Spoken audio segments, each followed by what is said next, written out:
नमस्कार दोस्तों, कलयुग के चमत्कार संतों की वाणी में आप सबका स्वागत है। दोस्तों, आज की वीडियो में हम जानेंगे कि मौनी अमावस्या कब है और इस दिन का क्या महत्व है। माघ माह की अमावस्या को मौनी अमावस्या के नाम से जाना जाता है। मौनी अमावस्या के खास अवसर पर पवित्र नदी में स्नान और जप तप करने का विधान है। साथ ही दान करने का खास महत्व है। इस दिन स्नान दान से साधक को पितृदोष से छुटकारा मिलता है और पितृदेव प्रसन्न होते हैं। हम आज की वीडियो में जानेंगे कि मौनी अमावस्या का मुहूर्त कब रहेगा, इस दिन हमें क्या करना चाहिए, क्या नहीं करना चाहिए और इसकी क्या कथा है अगर हम व्रत रखते हैं, और सबसे ज्यादा विशेष ये कि इसे मौनी अमावस्या क्यों कहा जाता है। दोस्तों, हिंदू पंचांग के अनुसार शुक्ल पक्ष की अमावस्या तिथि 9 फरवरी को है और इस दिन हम ये जानेंगे कि किन चीजों का दान करना विशेष फलदायी होता है। मौनी अमावस्या के अवसर पर चावल का दान करना उत्तम माना गया है। इस दिन आप श्रद्धा अनुसार गरीब लोगों में चावल का दान करें। इसके अलावा गरीब लोगों की जरूरत की चीजें दान करने से पितरों की कृपा प्राप्त होती है। इस दिन अपनी श्रद्धा के अनुसार चीनी, गर्म कपड़े, अनाज, दूध का दान करना शुभ माना गया है। मौनी अमावस्या के दिन आंवले का भी दान किया जाता है। ऐसा माना जाता है कि ऐसा करने से आर्थिक तंगी से निजात मिलती है। मान्यता के अनुसार अमावस्या के दिन व्रत करने से पितरों को मोक्ष की प्राप्ति होती है और साधक को जीवन में शुभ फल मिलता है। माघ अमावस्या की तिथि की शुरुआत 9 फरवरी सुबह 8:02 पर होगी और इसके अगले दिन यानी 10 फरवरी को ये सुबह 4:28 पर इसका समापन होगा। इसलिए मौनी अमावस्या 9 फरवरी को मनाई जाएगी। पौराणिक मान्यताओं के अनुसार इस दिन सृष्टि के संचालक मनु का जन्म हुआ था, इसलिए इसे मौनी अमावस्या कहा जाता है और इस दिन ज्यादा से ज्यादा मौन व्रत रखा जाता है। इस दिन प्रयागराज में स्नान करने से व्यक्ति को मोक्ष की प्राप्ति होती है और अमृत के समान फल मिलता है। माघ अमावस्या पर मौन रहने का भी विशेष महत्व माना गया है कि इस दिन मौन रहना संभव ना हो तो भी अपनी वाणी पर नियंत्रण रखें और गलती से भी अपने मुंह से कटु वचन ना निकालें। मौनी अमावस्या के दिन मन की स्थिति कमजोर होती है, इसलिए इस दिन मौन व्रत रखकर मन को संयम में रखना चाहिए। माघ अमावस्या के दिन भगवान विष्णु और शिव दोनों की पूजा अर्चना की जाती है।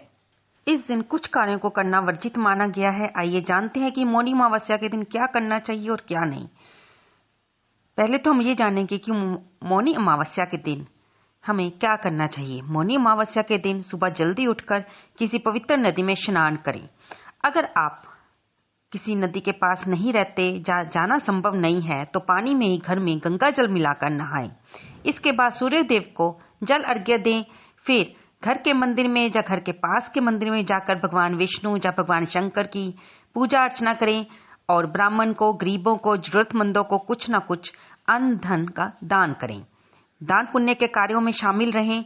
इस दिन आप मौन व्रत रखकर भगवत नाम अधिक से अधिक करें। पीपल के पेड़ की परिक्रमा करना इस दिन शुभ माना जाता है। अब हम जानेंगे कि मौनी अमावस्या के दिन क्या ना करें। इस दिन मांस मदिरा का सेवन ना करें। इस दिन झूठ बोलने से, लड़ाई झगड़े से बचना चाहिए। देर तक सोते ना रहें और इस दिन ये मान्यता है कि शरीर पर तेल की मालिश नहीं करनी चाहिए, क्योंकि ग्रस्त लोगों के लिए दिन भर मौन रहना थोड़ा कठिन हो जाता है। इसलिए आप कुछ घंटे का भी मौन का व्रत रख सकते हैं। पितरों के लिए तर्पण, पिंडदान और हवन करने से पितृदोष से इस दिन मुक्ति मिलती है और पितर भी प्रसन्न होकर आशीर्वाद देकर जाते हैं। दोस्तों, यहाँ पर हम आपको ये बता दें कि इसे मौनी अमावस्या कहने का एक और कारण भी है, क्योंकि इस दिन पृथ्वी के संचालक ऋषि मनु का जन्म हुआ था, जिसके कारण इसे मौनी अमावस्या कहा जाता है। इस दिन शाम को पीपल के पेड़ पर पूजा करके दीपक अवश्य जलाएं और इस दिन तुलसी माता पर भी दीपक अवश्य जलाएं और हो सके तो तुलसी माता की 108 बार ओम नमो भगवते वासुदेवाय या कोई और मंत्र का जाप करते हुए परिक्रमा अवश्य करें। इससे अनंत गुना फल की पुण्य की प्राप्ति होती है। मौनी अमावस्या को आंध्र प्रदेश में चौलंगी अमावस्या के रूप में मनाया जाता है और भारत के अन्य क्षेत्रों में इसे दर्श अमावस्या के नाम से भी जाना जाता है। इसलिए मौनी अमावस्या ज्ञान, सुख और धन प्राप्त करने का दिन है। इलाहाबाद में भी इसे त्योहार के रूप में मनाया जाता है और प्रयाग में यानी कि इलाहाबाद में कुंभ मेले के दौरान मौनी अमावस्या पवित्र गंगा में स्नान करने के लिए सबसे महत्वपूर्ण दिन माना जाता है। इसलिए इसे वहां पर कुंभ पर्व या अमृत योग के दिन के रूप में जाना जाता है। दोस्तों, हमें अपने सनातन धर्म के बारे में जानकारी अवश्य होनी चाहिए। हिंदू धर्म में मौन या मौना का अभ्यास आध्यात्मिक अनुशासन का एक अभिन्न अंग है।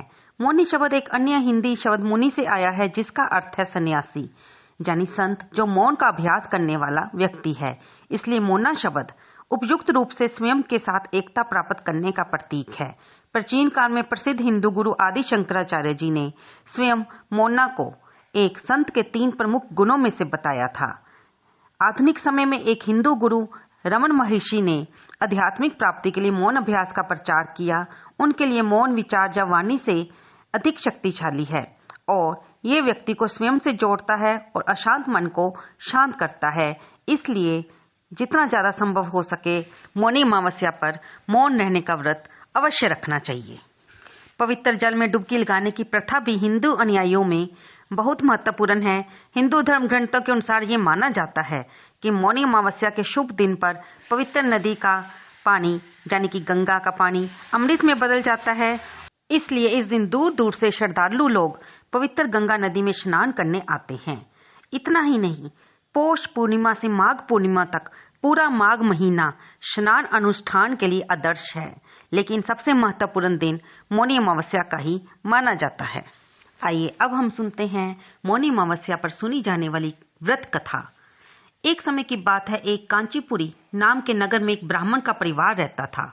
ब्राह्मण की पत्नी, एक पुत्री और इसके अलावा ब्राह्मण के 7 बेटे भी थे।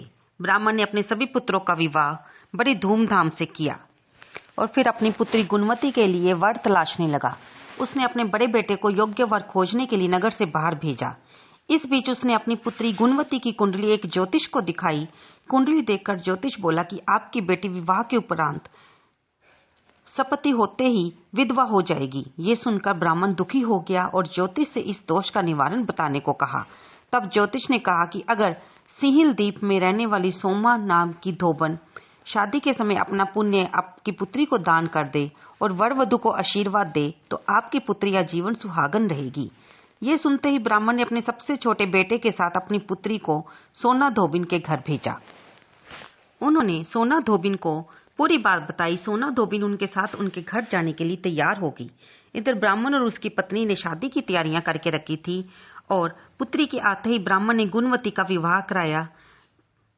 तब शादी के समय सोना धोबिन ने अपनी मांग का सिंदूर गुणवती की मांग में भर दिया, जिससे उसके पति की मृत्यु का जोग टल गया और वह सोना धोबिन उन नवविवाहित जोड़े को आशीर्वाद देकर वहां से चलने को तैयार हुई।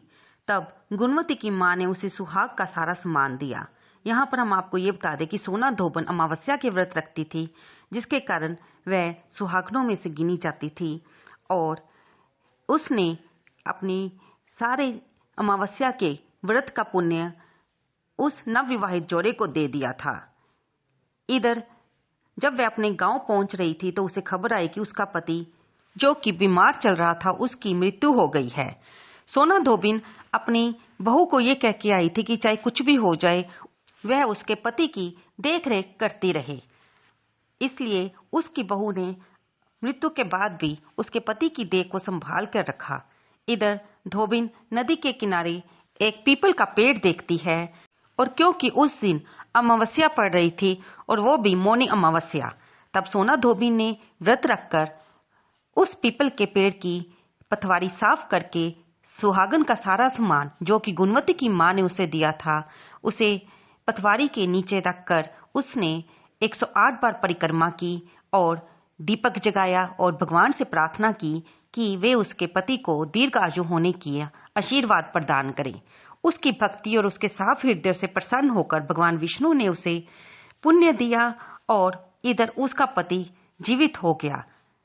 जब वह वापस आई और गांव वालों को सारी बात पता चली तो उन्होंने भी तब से इस अमावस्या के व्रत को रखना शुरू कर दिया और पीपल के पेड़ की पतवारी की पूजा करनी शुरू कर दी। तो दोस्तों, ये वो कथा है जिससे हमें पता चलता है कि अमावस्या का व्रत रखने से न केवल हमारे पितृ प्रसन्न होते हैं बल्कि हमारे पति की, हमारे बच्चों की आयु भी लंबी होती है और घर में सुख समृद्धि आती है। तो दोस्तों ये थी सारी जानकारी मौनी अमावस्या के बारे में। आपको ये जानकारी कैसी लगी? कृपया इसे लाइक करें, शेयर करें और कमेंट बॉक्स में जय विष्णु भगवान, ओम नमः शिवाय लिखना तो बिल्कुल ना भूलें। धन्यवाद दोस्तों।